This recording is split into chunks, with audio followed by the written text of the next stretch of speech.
Okay, so meron tayo ditong gagawing API, 3 piraso ito. So magkakaiba siya ng sira.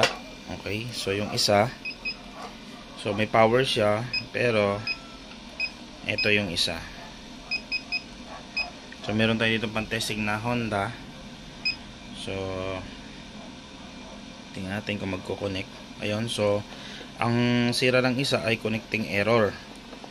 So matik yan guys, pag connecting error, ayun, so communication IC or sa board may putol na linya. Ito naman, buksan din natin. So communication error din. Okay, yung isa naman, ito siya. Ayun, narinig nyo, tumutunog lang siya, pero hindi siya wala siyang power, wala siyang LCD or wala siyang display. Okay, so tatlong API to. Ngayon update ko kayo guys. Unahin natin gawin itong no display.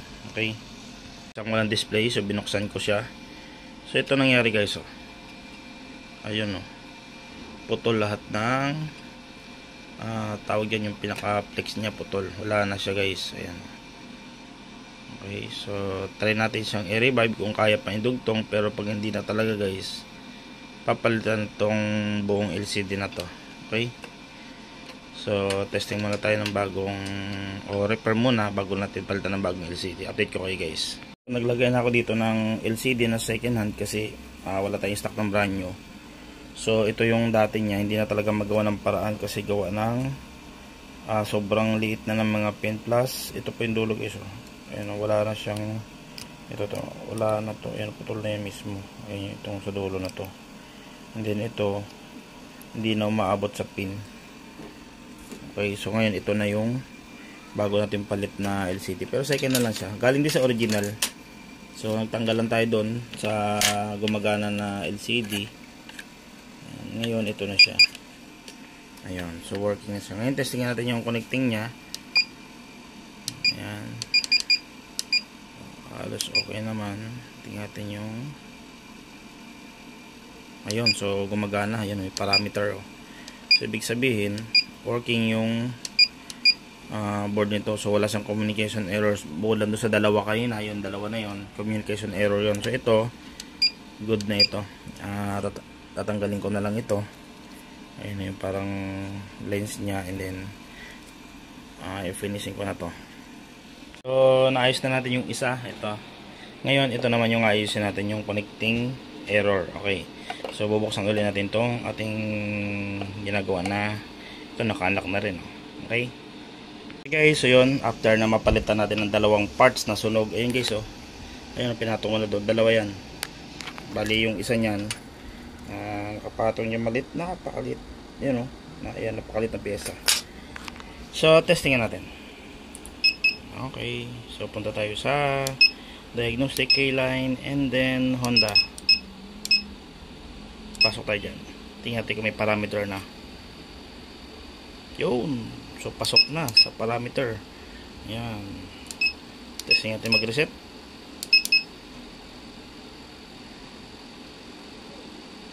Yan, tagal, ah.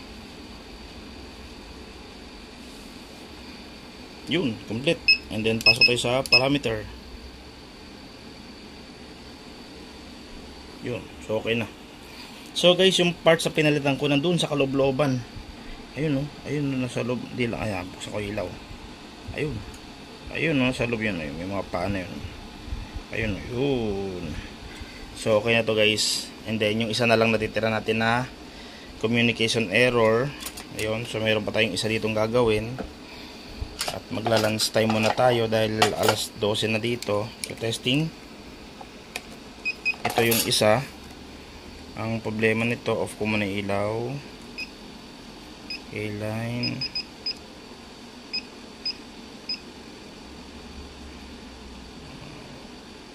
Yun, so communication error. Okay, so sana minor lang din.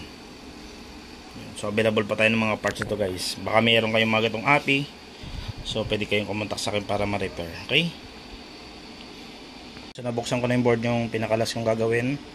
So, mapapansin nyo guys, so, ayan o. Ano, sunog. Yung dalawa. Ayan o, putok o. Ayan o. So, papalitan niya guys yung dalawang IC na yan. So, ikabit na natin yung bagong parts. Ayun na yung pinalitan o. Dalawa, sunog. So, lagyan natin ng power. Testingin na natin kung working na ba. So, okay. Okay natin. Then, pasok tayo sa Honda. Testingin natin kung makakapasok na tayo sa parameter at kung makapag-reset na ba siya. Ayun, nakapasok na guys, oh. View DTC. Ayun, oh. And then, reset. Reset tayo. Yes. So, kaya tinetesting ko sa reset kasi minsan nabubuo ko na nagkakaroon ng parameter pero hindi siya nakakapag-reset. Ibig sabihin, may problema pa rin yung parts na kinabit natin. Ayun guys, oh, complete na. Okay na siya. So, punta tayo sa view parameter kung may parameter na siya. Alright, so okay na to guys. So, bubuin na natin ito at ibibigay na rin sa ating client. So, magandang araw sa ating lahat.